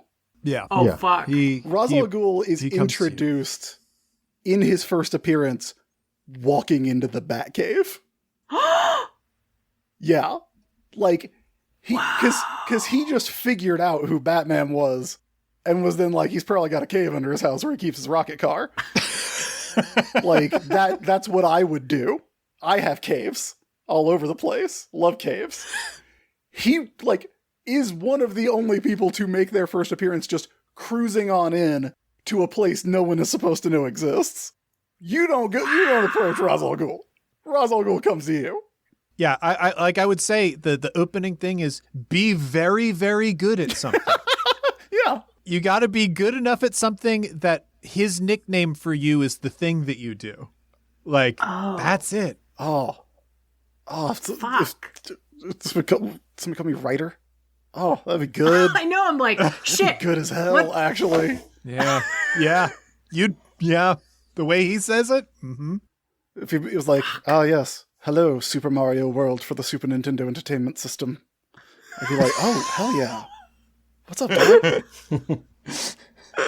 I'm really good at that game. That's all.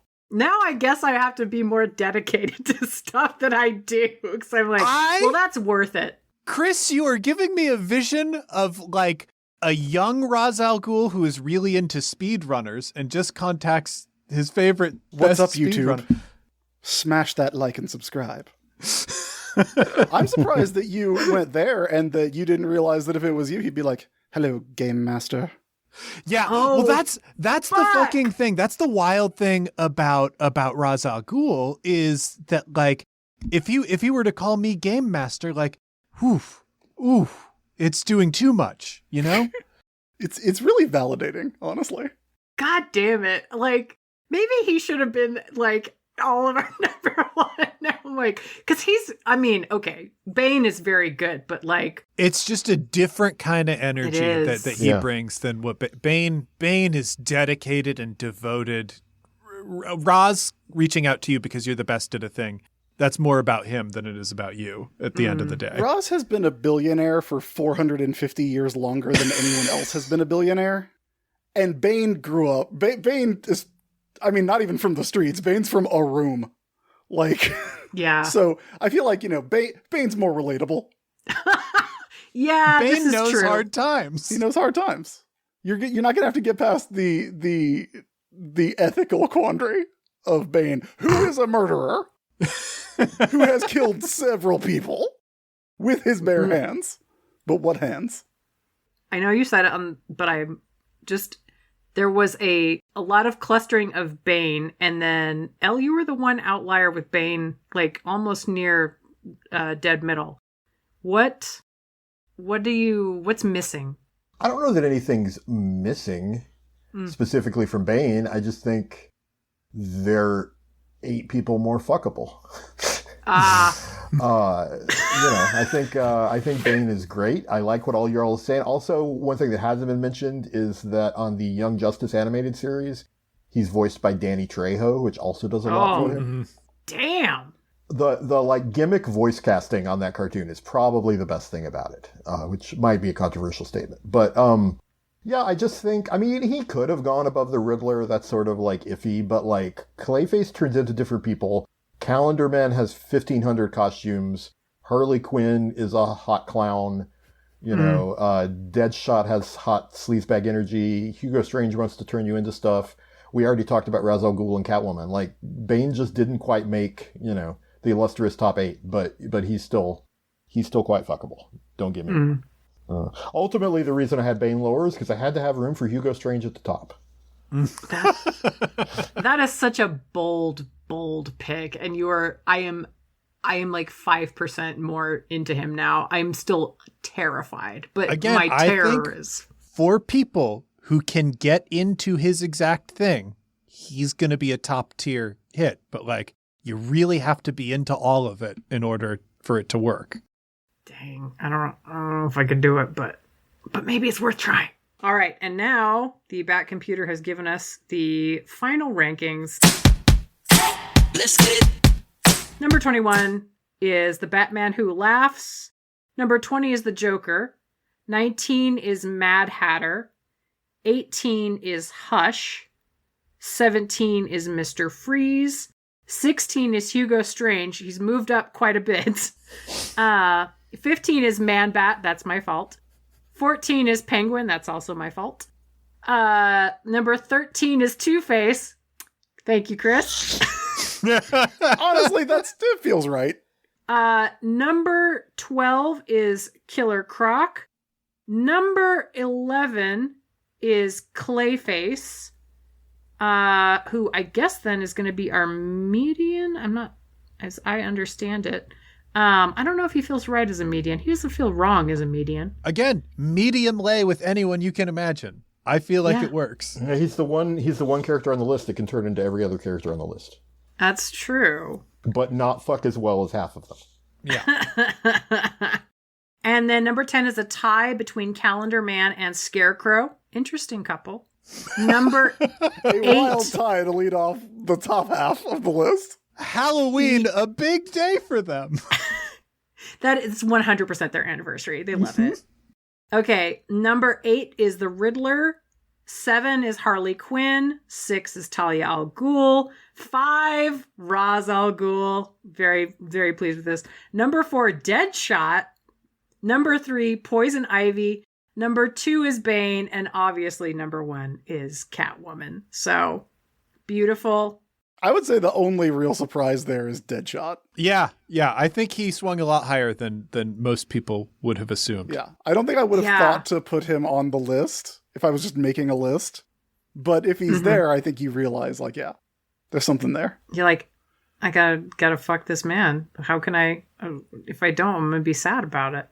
And now we turn to addressing the fuckability of this, this collection that we've assembled here, this rogues gallery. How fuckable on a scale of 1 to 10 boners, 10 being the most boners one could possibly have. How fuckable is this rogues gallery? Elle, how about you? So we're going 1 to 10?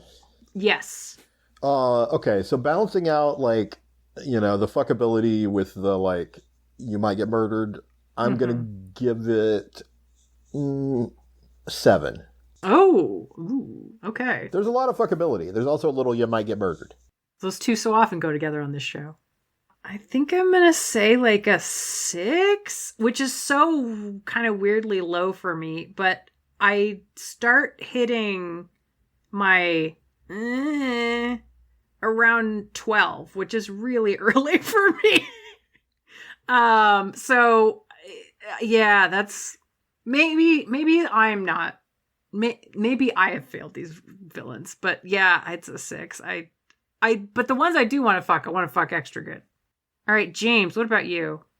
Bob, I'll say I struggled with this one a lot because when you sent me this email, I was like, yeah, this is going to be like a 10 out of 10 universe with the sexiest, hottest people. Then I sat down with them and I realized especially a lot of like my favorite villains to read, who were male villains, ended up being oddly sexless. Like I just sat with them and was like, huh. And, you know, obviously, like a lot of the ladies were sex havers sort of because of how comics has treated them and whatnot. But at the end of the day, it's got to be a 6 because, like, there is a bunch of kinky weirdo stuff in Batman. So obviously, like, it's above average.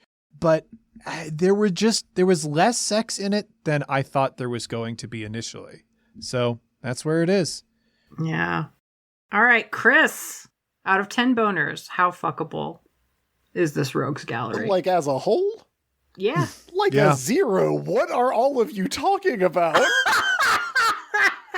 Like we got a pretty rock solid bulletproof top 5 in here. Like yeah, a Harley's not even in the top 5.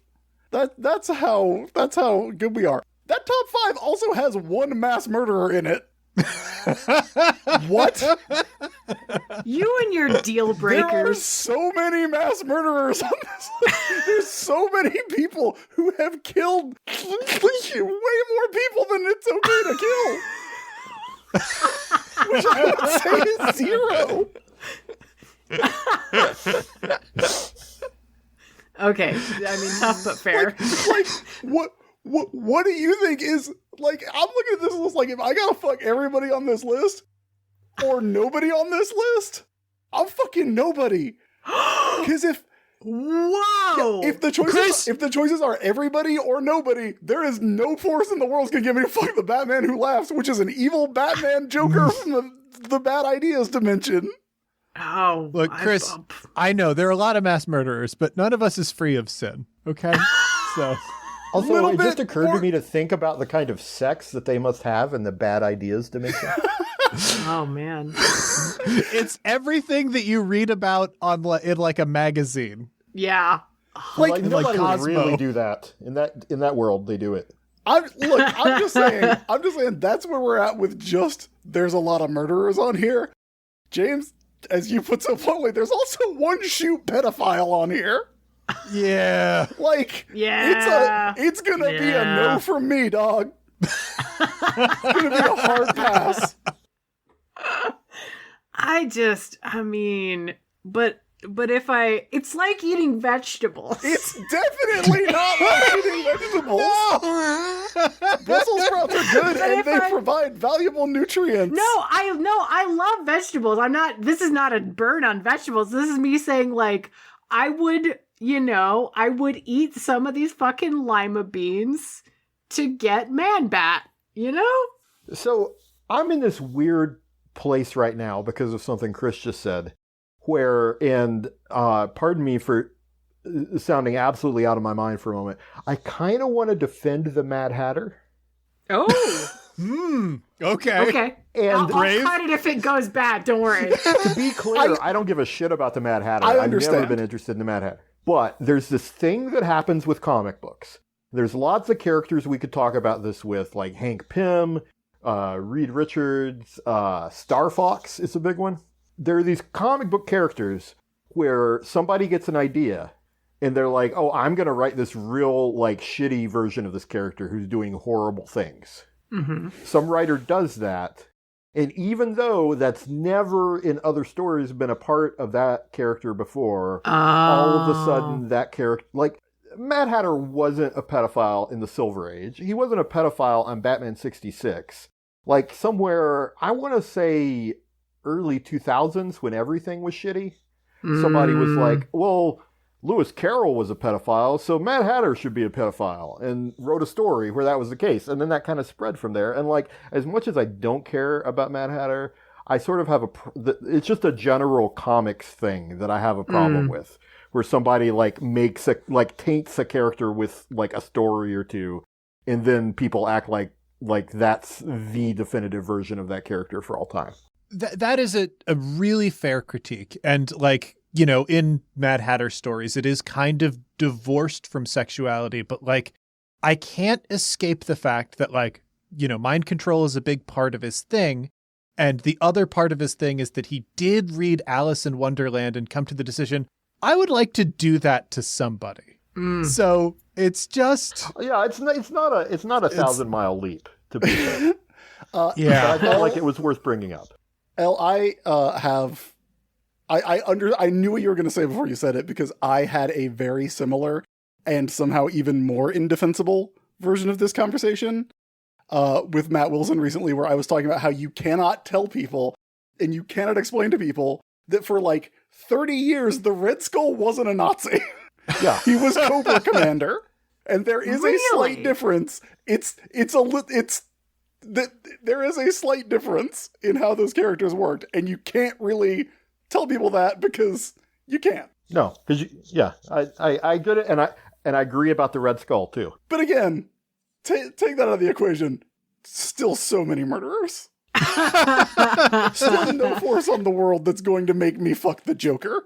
All right. So like Chris framing it in like you have to fuck the entire universe to fuck any part of the universe really does put it in a lot starker terms. And if it's an all or nothing sort of thing, I think Chris is objectively right, and it should be nothing. Yeah, I think the bad outweighs the good in this, as good as the good might be. 100% it does. There is more bad than good.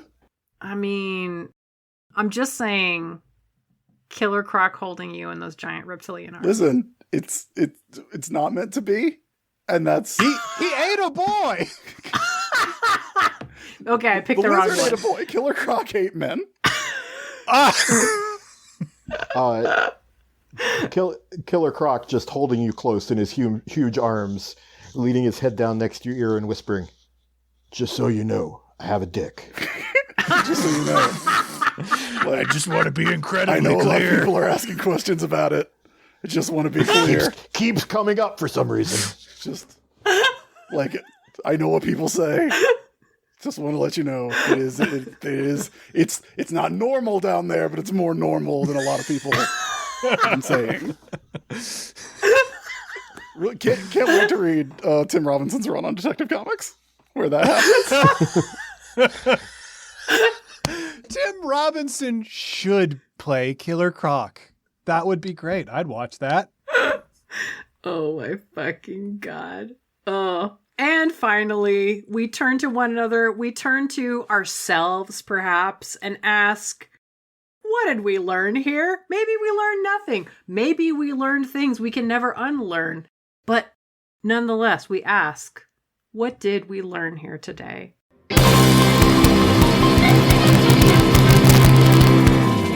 James, what did you learn here today? In reviewing this universe, sadly, I think the most prevalent lesson that I learned is that men have the freedom to be divorced from sexuality in comic book stories, and women do not necessarily.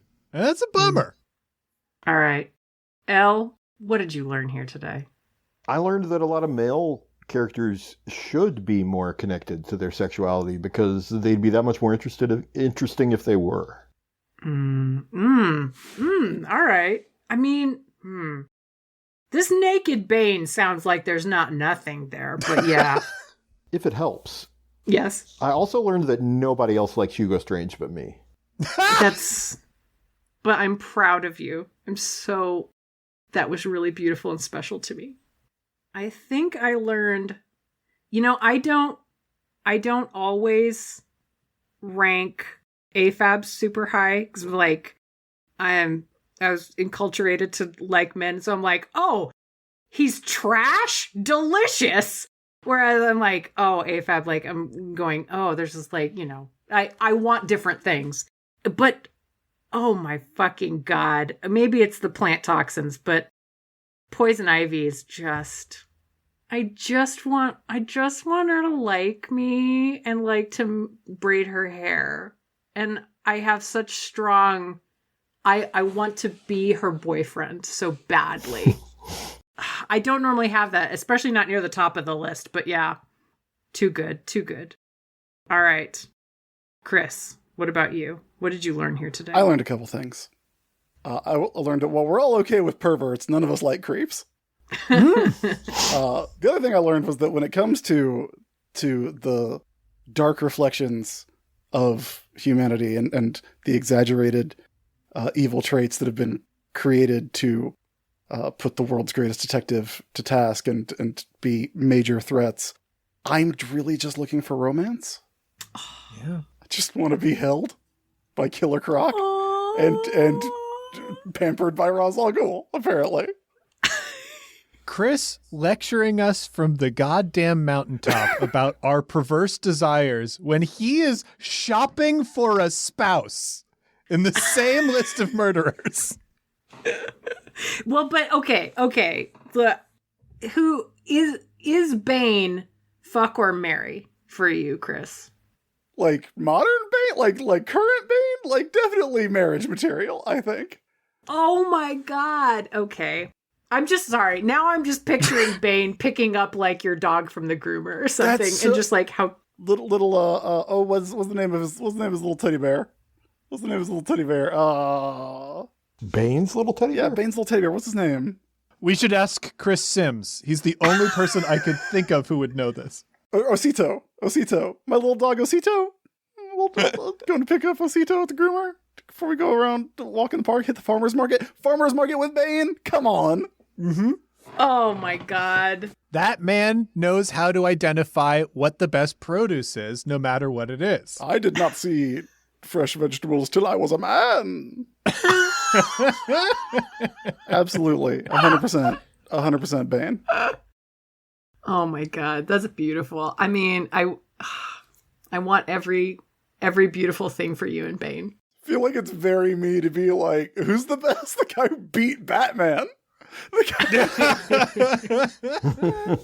All right, thank you so much for doing this, for spending this very large chunk of time committing yourselves to sinking to the depths with me. It means the world. And now I would like to open the floor for you to plug that which you have to plug. Elle, would you like to plug some stuff? Not really. The internet's dying. Don't find me anywhere. Okay. I'll probably be a guest on another podcast you already listened to before too long. Okay. No, I like this. I love a do not perceive me. That's beautiful. That's strong Deadshot energy. Elle? Going on a podcast tomorrow, it'll probably be suicide. Well, if you listen to my earlier conversation, Deadshot and I do have similar habits. Okay. Fighting on giant typewriters. Sorry. Hey, you got to keep in shape somehow. Yeah, you can find me over on the One Shot podcast or the Campaign Skyjacks podcast. You can also find in really wherever books are sold the Ultimate RPG Guide series. My books. Buy my books. Yeah. They help me live. Chris, what about you? Go for it. Links to everything that I do can be found at the-isb.com. That is my website, and it has links to the years and years of writing that I did in order to become the world's foremost Batmanologist. But probably more relevant, it has a bunch of links to podcasts that you might like. If you've enjoyed me talking about Batman on this one, I talk about Batman pretty frequently on many of those shows. There's also one where I talk about Bible that is very good. Yes. Yeah. If you want to hear two of the kind of person who know what Bane's teddy bear's name is talk about Bible from the perspective of non-believers, then by all means, that is the one to listen to. It is called Apocryphals. I also do a podcast about comics, which is more relevant, called War Rocket Ajax. You should listen to it. It's very good. Yeah, go listen. Go listen to War Rocket Ajax. I was it's just amazing. on the Halloween episode. It was fun. Elle was just on the Halloween episode where we ranked Draculas. Not by fuckability, but not by just fuckability. by general Dracula. Because they're all equally fuckable. Yeah. That's the curse of a Dracula. Once you become one, you just can't go to the fucking store without getting handed phone numbers. To be fucked. To be truly fucked. Glorious. thank you so much for coming with us to visit Gotham and, sample everything that's going around, Just go taste all that stuff that Batman's already had a fucking bite of and that he's been hogging all this goddamn time. I am getting what I came here for. Thank you. Come back next month and I guess find out who we're fucking then. Bye!